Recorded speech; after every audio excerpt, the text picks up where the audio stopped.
gentlemen, back again. Another great episode, another great guest. The beauty about bringing on great guests is that they know other potential great guests. And so it's this domino effect and it just keeps trickling over and over. And I love it. It's been a point in time where I was just like, hey, I'm looking for somebody to come on my podcast. Now it's to the point where I'm like getting so many great guests. I'm having to try to schedule them as many as I can. And I want to help use this platform to elevate the platforms of others and just to continue to motivate and highlight great people out in the world doing amazing things, which is exactly what's happening this week. So as with always, I want to tell you my topic. My topic changed right before I hit record as I started doing some homework on this individual guest. Originally, it is one step back, two steps forward, which I am moving down to the subcategory, and I'm going to make the actual header of this episode to be what does not kill you makes you stronger. And I believe that wholeheartedly. And I think this is going to be something that all of you can benefit from.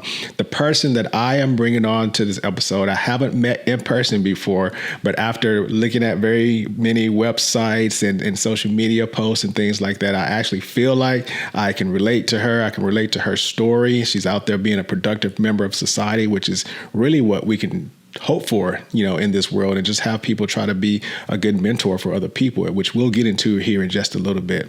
So with that, the person that I'm having bring on to talk about what does not kill you only makes you stronger is Captain Social Media Influencer Angelena Garland. Angela, welcome to the show. And I said Angela, but I think it's really Angelena. Is that correct? It is Angelena. Angelena. And so you go by Angelena then, right? It's Angelena. We don't want to mess up the first name because people know you by your title. They know you by who you are and what you do. Yeah. And if you switch it up a little bit, it throws you off. So let me make sure it's Angelena Garland. Everybody make sure you get that right because I didn't. Yeah, thank you, sir. I appreciate you correcting that. Yeah, absolutely. So welcome. So can you, out of the gate, and I think these are two different things, and you can help us unpack this a little bit. So sometimes people encounter other people, and one of the first questions they say, so what do you do? And, that can throw some people off a little bit. It was like, well, there's more to me, than what I do. I also think it's about who are you? A few weeks ago, I had that question asked to me, and I wasn't really ready for the who are you question. I'm like, well, who am I? And I had to think about it for a second. So I want to offer an opportunity right now. I've already given you your title of captain. So for the folks that are watching and listening right now, she is a captain in the United States Army, but that's just one thing that she does. So can you just tell the audience, number one, what is your current role and responsibility?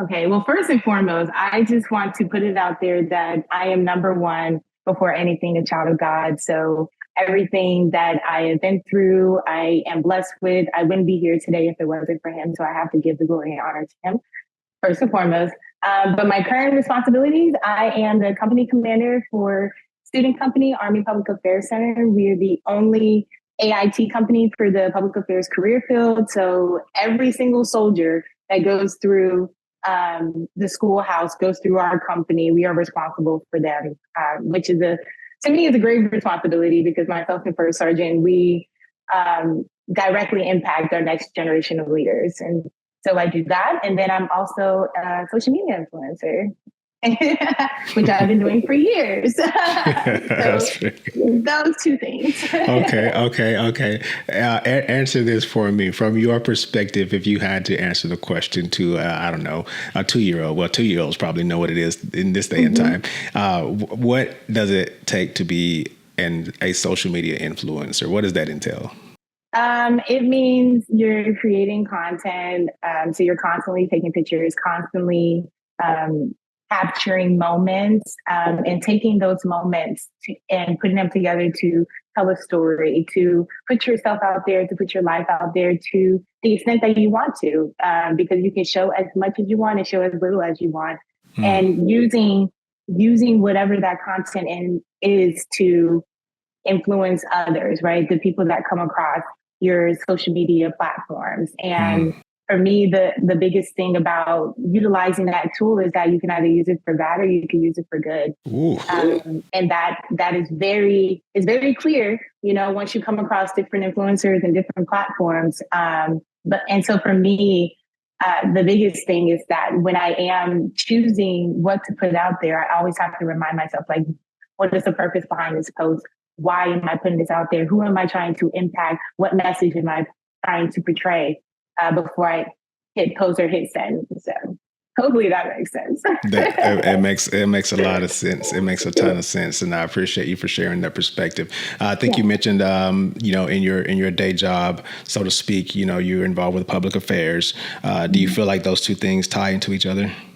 Oh, absolutely. Yeah. Absolutely. I mean, our soldiers, that's what they do. Like they capture images and they are learning how to navigate the social media realm, and they learn how to put together videos and graphics and stuff like that. Like all of that is exactly what I do as an influencer. So, I mean, I'm a little jealous. I can't even lie, because I am an officer and public affairs officers aren't as hands-on in that sense.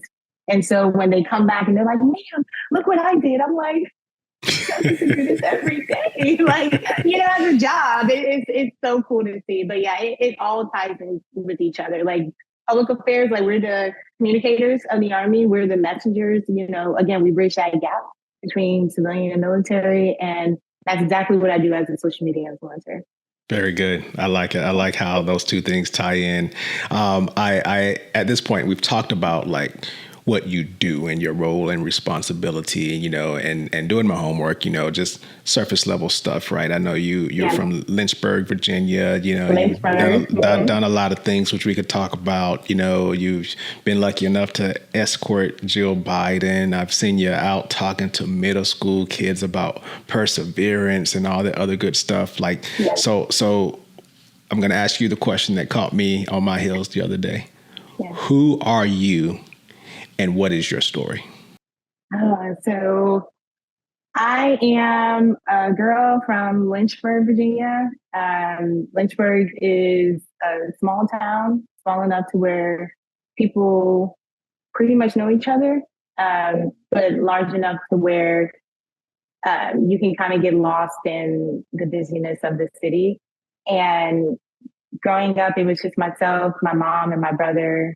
My biological father left us when my brother and I were toddlers, and I was that girl that was always super motivated, had aspirations. Like I wanted to be a singer. Like I just knew I was going to be the next Janet Jackson for some reason, or Sia. And so I always had big dreams. I always felt like I was going to be on TV one day. And when I was going through school, elementary school and middle school, I was like the stellar student, like in advanced classes, getting straight A's, perfect attendance, all the things. And then when I got to high school, things started to shift a little bit, and I started to lose sight of myself based off of what was happening around me, dealing with bullying, dealing with the pressures from track and field because I was excelling in the sport, and allowing others to define who I am rather than me going after what I knew I wanted. So because of that, what I thought I was going to do coming out of high school was nowhere near what I actually did. I thought I was going to go off to college, run track, again, be on a big screen one day, somehow, some way. I wanted to be like the first Black female on the NFL field, giving commentary, but no, that was quickly. Gosh, it was like all these Black women popped up out of nowhere, and I was like, well, there's that, right? But it's great, right? The representation was real, but I'm like, dang, like that was supposed to be me, right? And so I thought I was going to do all those things, but I ended up joining the military, and that was like far from what, like I never envisioned myself being in the Army, being a soldier. Because like even like things like discipline, which is not my forte. I was a rebellious child, angry in a sense, and a lot of it stemmed from home. And then in high school, when I was dealing with the stuff that I was dealing with in high school, it spilled over into there. So I actually came into high school with a 4.3 GPA, and I graduated high school with a 2.1 GPA. Just downhill. And so with that, after joining the military and just kind of realigning myself, I started to get back to who I am. And if I was to go back to like just your original question, I'm just an individual who has big dreams, who's ambitious and driven, and is really truly going after what my purpose is here on earth. And that's just using the gifts that God gave me to serve others. And and throughout my lifetime, what I've realized, because I used to like question, like, what does purpose actually mean? And that's how I've come to define it. And our gifts, they have value. And that value, it's supposed to be added to every single room that we walk into, every organization we're a part of, every team, that we're a part of. And I set myself on that track, like, okay, what can I do to make this better? What can I do to help others? What can I do to make sure that I'm using what God has given me to, fulfill His will? Because at the end of the day, like, our life is not ours, right? Like, that's right. We're here to do what He intends for us to do. And so, me looking back in my my time in high school, I almost allowed, like, again, all these external things to just not do that. And I'm so glad that I was realigned, because I would have been so disappointed. Like, I can't even imagine what my life would be like now if I had just continued on that path after high school of just not knowing who I am, or going after what's intended for me. We all have something inside of us that, like, whatever it is around us that we focus or hone in on, is something inside of us that is drawing us to that.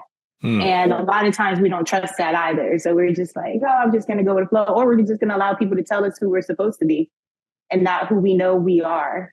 That's right. And for me, like, I used to let people tell me, like, you should go do modeling, and you should use your looks for things, or you should be married to a freaking NFL football player, like some, things like that, because they only look at the external or whatever.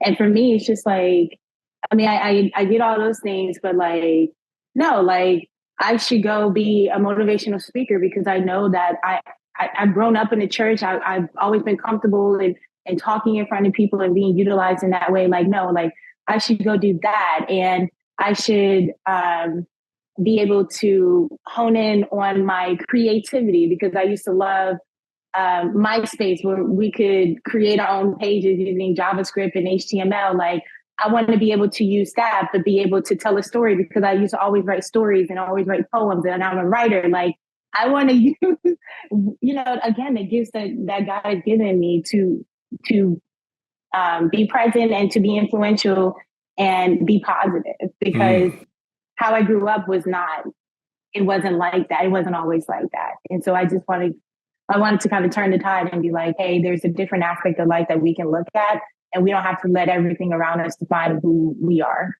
That's right. I hope I answered that question. You did. I know that was a long answer. No, that and that's the beauty and the art of sharing your story. Everyone's story is different. They're different in lengths, and we all have different journeys. And you've talked about your journey and how you entered into high school with a high GPA, and it goes downhill, and things just happen. And you wanted to be on the football field, and you're in the Army now. And as you've referenced your beliefs, your religious beliefs, a couple times here, I think that things do happen for a reason, and sometimes it takes us a reason, a few years to figure out what that reason is. One closed door may be protecting us from something that we didn't know was on the other side, and we end up exactly where we're supposed to be in life. And then sometimes when you're headed on a certain trajectory, something hits you. In your case, figuratively and metaphorically, I want to offer you an opportunity now, as we are here on this episode talking about what does not kill you makes you stronger. One step back, two steps forward, so on and so forth. What I have learned about you through some social media and through some website searches and things of that sort, and a conversation you and I had very briefly before we started recording, was that you have been the victim and you are a survivor of a drive-by shooting. Can you share a little bit about that? Yeah, so that was when I was in college. So I enlisted in the Army. And then I went green and gold. And so I chose the Norfolk State University as my school. And I chose it because when I was enlisted, the Army sent me to Korea. And then they sent me to El Paso, Texas. So like, Korea is predominantly Asians. El Paso, Texas is a very large Hispanic community there. And I wanted to be back on the East Coast, and I wanted to go to an HBCU. I wanted to kind of be around my people and, and come back rooted. And so I chose Norfolk State University, and Norfolk State is about 3.5 hours away from Lynchburg. So I was able to, drive home more frequently rather than try to take flights. And at that time, I think it was my junior year. It was my first semester junior year. And I hadn't been home in a while, and I hadn't been to my church homecoming in some years. And this particular weekend, I'm like, man, like I got an opportunity to go to homecoming. We don't have any training going on at ROTC on the weekend. Let me just go. And so I surprised my mom and my brother that Friday night. They were very happy to see me. And my brother tells me like, hey, they're having a party for our cousin Chad. And our cousin Chad, he committed suicide earlier that year. And so they wanted to celebrate his birthday that occurred that week. And I was like, yeah, like I'm cool with that. And so that next night we went to the party, and it was only down the street from my mom's house. And I went with my brother and our childhood friend, Chris, who was home. He's in the Marines. And so I'm like, oh my gosh, it's a reunion. And so we go down there. The party was great. Nothing significant happened. It was like great vibes. And then at the end, DJ comes on the mic. He's like, hey, after parties on Charlotte Street, where my mom's house is. So I'm like, okay, like this is dope. Like this is so great, right? Like all the people are here. And so we leave the building, and everybody, you know how we are. After the party, everybody want to hang out and talk or whatever the case. And so I'm standing outside, and I'm looking for my brother, and I see he's across the street. So I'm like, hey, like, yo, you ready? He's like, hey, give me a second. Talking to one of his homeboys. And I'm like, all right, cool. And then the most bizarre thing happened. Like there was this female that was arguing, but she wasn't arguing with anyone. Like there was no one arguing back with her. And everybody was just kind of doing their own thing. You see this one random female just screaming to the top of her lungs, like cussing and saying all the things. And I'm like, she all right? Like, what's wrong with her? And like eventually, like her friends grab her and like move her up the street, like push her up the street. And I remember thinking to myself, like, that was weird. Like, I was really trying to register that. And while I was registering that, that's when I hear a gunshot. And they were very loud. So growing up, where I grew up, I'm not, I used to hear gunshots a lot. And so I wasn't really afraid in that moment. I was just trying to assess like where the bullets were coming from, because everybody was running in different directions. And I didn't want to run towards the bullets, but again, they were really loud. So I knew they were close. And this guy that was standing next to me, he jumps to the ground. So I'm like, well, shoot, I need to do that too. So I jumped to the ground, and I'm on my stomach, and they're still going. Like it was a lot. And I remember thinking to myself, like this is crazy. And once it stopped, I'm like, okay, I can get up now. And I tried to get up, and I tried to put some pressure on my left foot, and it wasn't hurting. It just felt funny. It just felt really funny, and I couldn't stand on it. So I crawled over to like this car, and I leaned up against the car with my legs straight out in front of me. And I had shorts on, some all black Adidas. And before I could register what was happening with my foot, I see blood coming out of my leg, and there was a bullet lodged under the skin. And my mouth dropped. I was like, and I remember thinking to myself, like, this just got real. Like, it was like the initial shock of like, I got shot. You know, like I never in a million years thought that this would happen to me. And in that moment, I'm like, it happened to me. And And so like the next thing I thought to do was like cover the bullet. And that was the silliest thing in hindsight because it's just like the thing lodged under your skin like it's this. So it's not going anywhere, but I just covered the bullet. And then my brother comes running across the street and he's like, "No, are you okay?"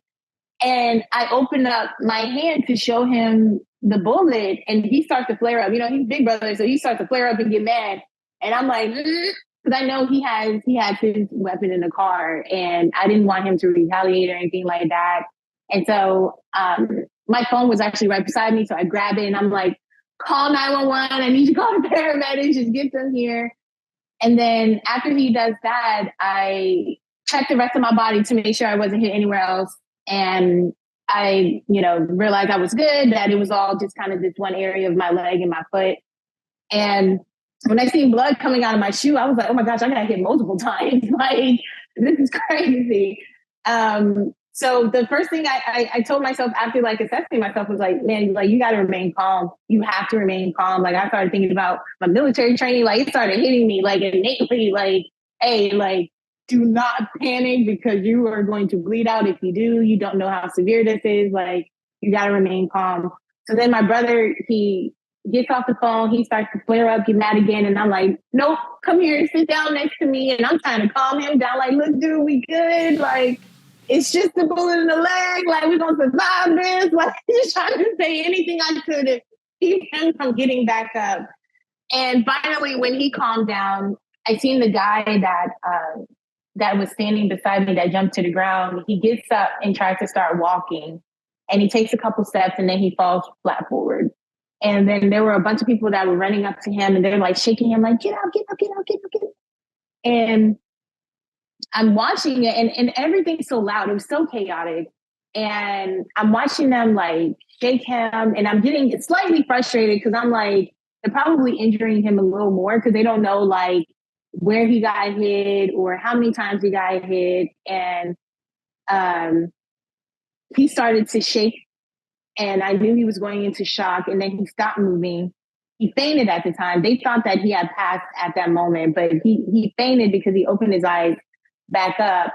And I remember just like watching all of that and like, it felt like a movie. It felt like a movie because I just could not believe what was going on. Wow. And then finally this female, she runs up to me. She's like, "Hey, I'm a registered nurse. Like, are you okay?" And I'm like, I'm okay. I need you to call my mom and tell her to meet us at the hospital." Like, she probably know what's going on since the paramedics are on the way. Finally, a sheriff comes up. He's like, "Are you okay?" And I'm like, "I'm okay, but y'all need to go to that guy over there. Like, he needs immediate attention." And then finally, paramedics come. They put me on a stretcher and I go into the back of the ambulance and they didn't allow my brother to go in the back. They made him go in the front. And it was just myself and the paramedic. And that was the most silence I had felt the entire night. And, he's getting the IV ready and things like that. And so I just decided to ask him, I'm like, "Hey, like, I just got one question and I need you to be honest with me, okay?" And he's like, "Yeah, what's that?" And I'm like, "Am I gonna die?" Like I asked him just like that. And he said, he looked at my leg and he's like, "No, man, it looks like you're gonna be fine." And I'm like, "All right, cool." And I put my hands behind my head and I'm like, "All right, like, this is what you gotta do." It was funny because I was thinking like, man, like, if these are my last moments, like, what does that look like? And I remember like leaving the hospital after, getting assessed and the meds and all the things and coming back to my mom's house. Everybody and their mamas come to see me and I'm high off a Lortab. Like it was all the things. But finally, when I did get on social media, like my Facebook was blowing up because the local news station already had the articles out and people tagging me in it, saying prayers and all of that. And I saw all those things, but I made it a point to go back to my last photo that I posted. And I thought to myself, like, if I had passed, this would have been the last thing that people would have seen. Wow. And I remember thinking, and that was, you remember when I was talking about like, what's the message behind this post? What am I trying to say? Who am I trying to impact? it all stemmed from that. Wow. It all Wow. stemmed from that because it's That's just like, huge. yeah, what if I was to leave this earth today? What would be my last impression on people? That's really a really good foundational topic to go along with what we're talking about today, because it's kind of like Mm-hmm. you never know when your last interaction with someone may be. And Yeah, so there's this thing about just treating people with kindness and respect and things of that sort. You yeah, talked about, how not many people can say they've experienced, thankfully have experienced what you've experienced. And I'm glad that you are here now on the other side of this camera and you're able to actually verbalize and talk about your story. And you referenced all the things that were kind of going through your head. You started thinking about your military training and things of that mm-hmm. sort. You had come from, your hometown. You had, made good essentially, right? And you were just trying to have a good time and have a party. And then all of a sudden, you have a bullet lodged in your leg. And with what was going on in your mind, I would imagine you're just like, man, all this work I've done, I feel like I'm taking Yeah. a step back now, which is, again, perfect for what we're talking about today. And, you took a step back, but do you feel that now as a survivor, which is what I will call you, as a survivor, do you feel that that step back, if you will, ultimately made you stronger and made you a better person today? Oh, absolutely. It gave me more appreciation of life, most definitely. And I already, when I was in college for ROTC and being a Green and Gold cadet, I had the goal of getting back to the student that I was in elementary school and middle school, and getting and striving for straight A's the entire time, making dean's lists every semester. Because in high school, again, like I felt like I failed myself in that sense. So I wanted to really prove to myself, not to anyone else, but to myself, like, hey, like you are this individual, like this person is still inside of you. And that semester, like coming back to school, I had to drop a couple classes because I was too far behind in those classes. But I had the goal of coming back with a 4.0 GPA. Like I wanted another 4.0 semester. Um, and just proving to myself, like, regardless of this one incident that took you out the game, like you still can achieve the goals that you have set for yourself. And I did exactly just that. Like I even remember it was just a few days after the shooting, there was a anti-gun violence rally at the Ellington. They held it at the same place, and they asked me to come and they asked me to speak. And I told them, like, hey, like I'm supposed to graduate from college and be an Army officer a year from now, and I will do it. Like I will graduate with this GPA and I will become an Army officer. Like this is not going to keep me from achieving my goals. And so it honestly just fueled me even more, because it's just like, you know what, like I can either be a victim or I can be victorious. Like, yeah, I Oh, was a that's victim good. of a shooting. However, like there's victory that can come out of this as well. And Absolutely. I tell Absolutely. my soldiers all the time, like, look, like life is hard. Life all the time. Like you are going to experience adversity, but what defines you is how you overcome that. Because nothing in life is going to be easy. Things are going to happen to that is unfair, that is out of your control. But what do you do with that? How do you Mm. overcome that? How do you get yourself back? Or, you know, are you going to let that situation define you? Like, there's so many things that when we go through certain adverse situations, certain conflicts that we allow to define us.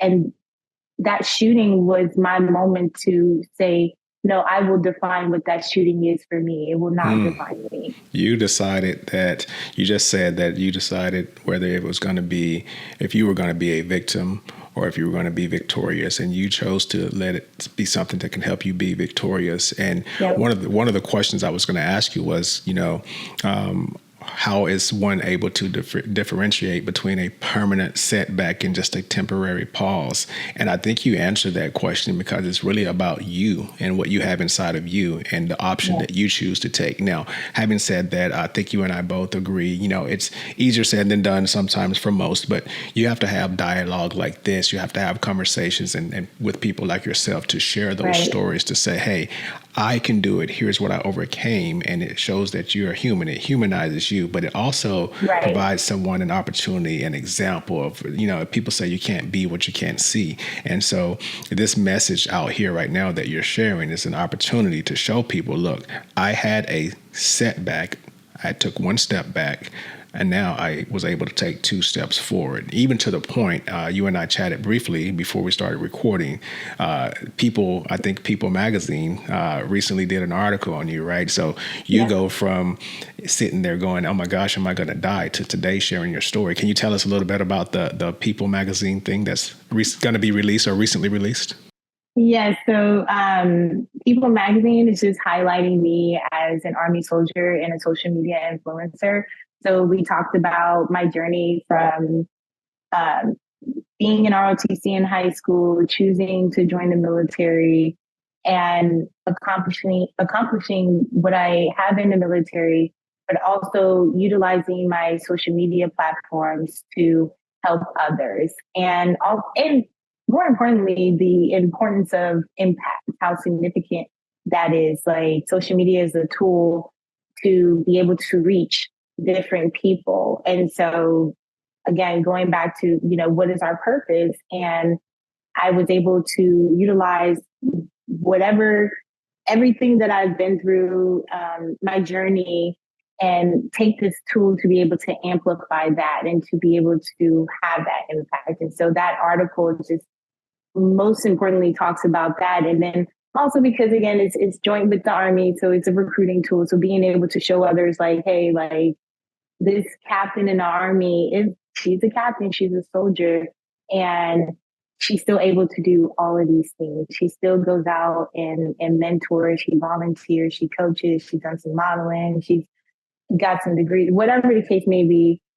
And is a social media influencer. Like, she's doing all these things while still being a soldier in the Army. So you don't have to live in a box. You're not confined to just this one thing just because you're a soldier. Like, you can be able to do all these things. And I think it's amazing to have that opportunity to share that based off of, again, aligning myself with what I want to do and who I am. And everything that I've gone through has brought me to this point.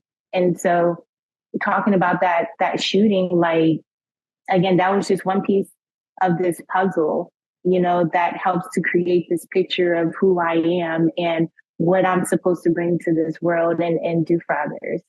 Very good. You've demonstrated, now and just throughout your entire life, not just your career, but your entire life, you've demonstrated ample amounts of resiliency, ample amounts of adaptability.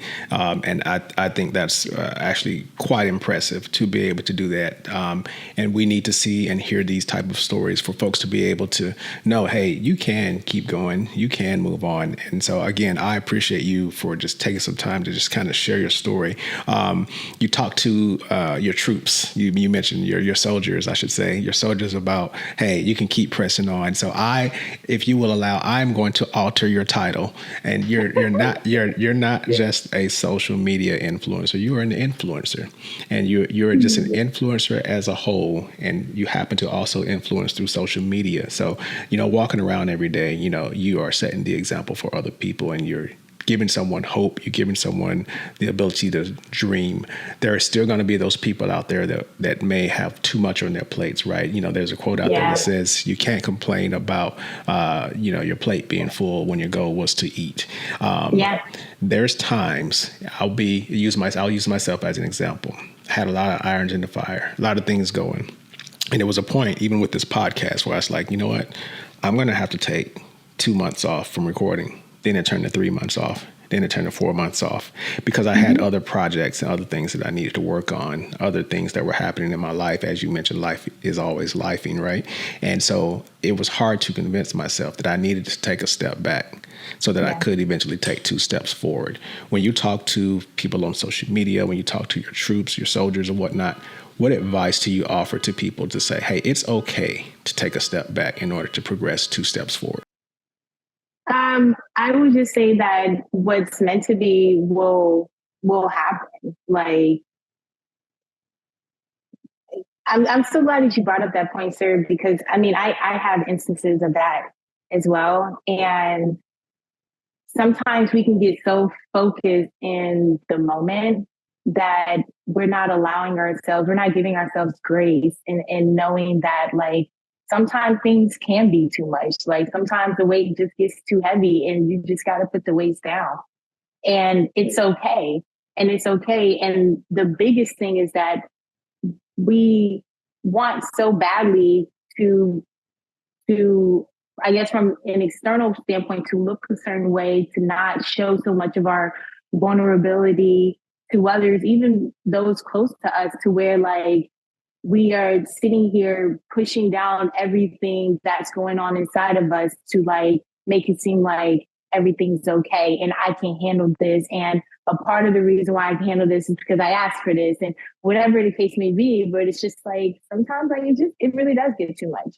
And so when you put the weights down, you allow yourself to breathe and take a moment and pause and be still. And from my experience, whenever I do that or whenever I've done that, things start to fall into place, like things that did not make sense or I couldn't figure out, they figured itself out. And so through experience, knowing that when I get to a point to where I am overwhelmed or it is too much or something has happened and I don't know how to deal with it, my first reaction is to just go ahead and throw the weights down. Like, you know what? Like, I can't. I don't have an answer for this. I like That's it is good. what it is. Like, That's good. That's it good. is what it is. I wanted to tap into that side because again, you are an influencer, and I wanted to kind of peel that back just a little bit on purpose because you have overcome a lot. You've been resilient. You are who you are. You are where you are today. And one of your post, I think it was something that you released. It was something to the extent of I can do both, and it was you being a soldier and you being a person of influence on social media, which is what's driving the People article and things like that. It is important to tell people, hey, don't limit yourself. Don't let anyone box you in to say you are this thing or this is what I expect you to do because that's just your one thing. That's one side. The other side too, though, is people are watching because you're an influencer and they may look at your life and go, man, I want to do all the things. I want to do all the things she's doing. I need to do all these things. And they may feel less about themselves because they're not necessarily juggling all the things that you're able to juggle, and things like that. So it is awesome to hear you say sometimes when those weights get heavy, you just simply have to set them down. Again, taking one step back to be able to take 2 steps forward. So I appreciate you for actually kind of highlighting that a little bit. One of the final questions I have for you is you talked about your journey, and the journey it has been, and it's a journey that will continue. As you look at yourself in the mirror and you don't see Angelena Garland, the adult version of Angelena Garland staring back at you. Instead, you see the 16, 17, 18-year-old version of Angelena Garland staring back at you. What advice do you offer to the younger version of Angelena Garland with regard to, hey, there's going to come a time in your life where you have to take a step back to take 2 steps forward, or things are going to happen, but what doesn't kill you will make you stronger. What advice do you offer to her? I offer to her, remind yourself of who you are. Don't lose yourself in the process and trust the process. And 15, 16, 17, 18-year-old Angelena was going through it. And she really did not know who she was. Very lost, very lost. And it was a very dark time.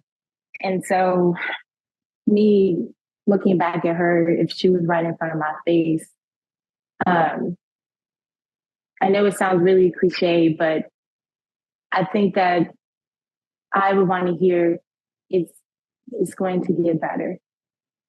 just trust the process. It's going to get better. Like I felt hopeless a lot when I was a teenager, and I always wanted something more for myself. And my dad was like my godfather. He would remind me all the time, like, you used to tell me, because he was my track and field coach. You told me when we were at practice, and I'm like, well, Dad, I'm going to get out of Lynchburg. I'm going to get out of Lynchburg. And I didn't know how, because again, military was out of the question. But I knew like I wanted that. I just didn't know how I was going to get there. And so that's why I would tell myself, like, it's going to get better. You got to trust the process. Everything that I went through, I don't regret it. I'm not bitter about it or anything like that. It, again, essentially brought me to this point, and I'm better for it. And I had to allow myself to go through it as well. There was a reason why those 4 years were the way they were. And I had to let it happen. And I'm glad I let it happen. Because again, I am who I am because of that. And I learned so much from those years and, that time. However, like I wish I could tell myself in that moment, like, it's going to get better, because it did. It absolutely did. It continues to get better. And so, I know we just come out of like suicide prevention month and stuff like that. And what's hard is like seeing a lot of these younger folks, like, kids that age and stuff like that, who feel just as hopeless, and that's the route that they want to take, or they're more inclined to take. And I'm just hoping, like, now, like, I think that we that come before them understand that they do need to see that example of like, hey, like, I've been there, and I'm here because I've been there, and I did not allow myself to give up, like, period, point blank. And that life, there's so much to life, and life can get better, but you got to see it through. I love it. Trust the process. Yeah, it will get better, and you have to see it through. It in hindsight, if we had that hindsight, we would be so much better. But it is also important to have someone telling us that along the way. And I think that would be great advice, not only to offer to the younger version of yourself, but to offer to the younger generation and the not so younger generation that's out there today. I know you do it. I know you're out there in the middle schools and all the schools saying all the things to the people. And I appreciate you for sharing it here. You talked about before we wrap up, I love my quotes and I love my little cliche things, Two things have come up for me talking with you today. And there's two of them are from General Colin Powell's rules. The fifth one, I think, is be careful what you ask for. You just might get it. So when we talk about, all the things that we see out there, just be ready for it, right? Yep. If you know you want to do X, Y, and Z, just know what comes with it, and just understand that you have to tell yourself it's going to get better. It's going to get tough, but this is what you asked for. The second one is actually his first rule, I believe. And it is things are not as bad as they look. It will be better in the morning. So when you get that thing that you might have asked for and you have those tough days and those tough times, just remember today may seem bad, but it'll all look better in the morning. Yeah. Yeah. This has been awesome. This has been awesome. Listen, before I let you go, I end every episode the exact same way, and I end it with a 10-question round of what do you prefer? Are you ready to play? Oh God, yes. I'm gonna take oh God as a yes. Number one, you can strike off either Monday or Friday from your work week. Which one would you choose? Monday. Number two. Oh, this is an interesting one for you. Would you rather have $20,000 or 2 million Instagram followers? 2 million Instagram followers, because I can make $20,000 off of that. Come on. Period. Let's go. Number three, and this is tapping into the Star Wars era. Some people aren't a fan. I get it. Number three, would you rather talk like Yoda or breathe like Darth Vader? Talk like Yoda. I love Yoda. So I actually really love Yoda. I think I'm going to go a whole day talking like him now. Just, I Oh man, that is so good. That's good. That's good. Number 4, would you rather live in a tiny apartment in the city or a house in the middle of nowhere? A house in the middle of nowhere. Okay, that's surprising for an extroverted person like you. Yeah. So cities, like, I like my space. Let's start there. I do like my space, and I'm not a huge fan of like being in crowds. Some of it does stem from the shooting. And so I don't like being around a whole bunch of people all at once and stuff like that. It starts to get overwhelming and kind of play on my anxiety. So I would rather like work in the city and then come back to my home in the middle of nowhere, if that makes sense. I got it. I got it. Speaking of work, number 5, would you rather work a short shift of intense work or a long shift of relatively relaxed work for the exact same pay? A short shift with intense work. Short shift with intense work. Number 6, would you rather be a chess master, a chess grandmaster, I should add, or an elite kickboxer? Elite kickboxer. Elite kickboxer. Number 7, which one would you choose? Being the best at a terrible job or being the worst at your dream job? Ooh. Can you say that one more time? Hold on. Yeah, absolutely. Would you rather be the best at a terrible job or the worst at your dream job? Okay, yeah, the worst at my dream job. Worst at your dream job. I'd rather do something that I want to do than to look good at something I don't like doing. I like it. I like the explanation. Number 8, would you rather be a great boss but a terrible human being, or a bad boss but a great human being? Bad boss, great human being. Very good. Number 9, would you rather play the main character in a bad movie or a supporting role in a good movie? Supporting role in a good movie. Quality is key. Very good. Mm-hmm. Last but not least, would you rather listen to old, let me rephrase that. Would you rather never listen to old music again or never listen to new music again? Never listen to new music. Never listen to new music again. Yeah, the oldies give me every time. They give me every time. Awesome. Hey, listen, Angelena, it's been awesome, having this conversation with you and allowing you to share your story through various means and platforms. I really appreciate you for taking time out of your schedule to come on here, really just use yourself as an example to tell people it's going to get better. It's okay. You can take one step back to take 2 steps forward, and what doesn't kill you will only make you stronger. I really appreciate you. Yeah, no, I'm super blessed to be here. Thank you so much for giving me the opportunity to speak. I will never not try to, right? Because again, like it's always, we never know who's listening or who's watching and what impact it could have on their lives. So thank you for what you do, right? And allowing others to be able to have that impact on others. So I really appreciate you, sir. Thank you. Thank you so much, ladies and gentlemen. Until next time on Sensation Nation, you heard it right here on Sensation Nation. Captain Angelena Garland, ladies and gentlemen. Until next time, I'm out.